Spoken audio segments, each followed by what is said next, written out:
फतह वही है जो दिलों को जीती जाए। आज बैतुल मक्के की तरफ चलो, फतह हमारी है क्योंकि हम अल्लाह के लिए लड़ रहे हैं, ना कि सल्तनत के लिए। उठो ए मुजाहिदीन।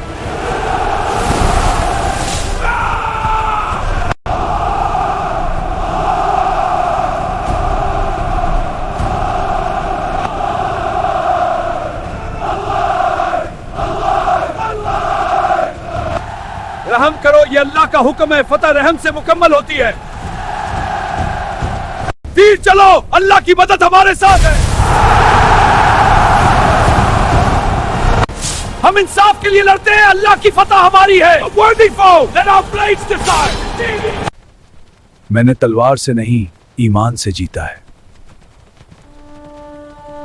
बैतुल मुक़द्दस,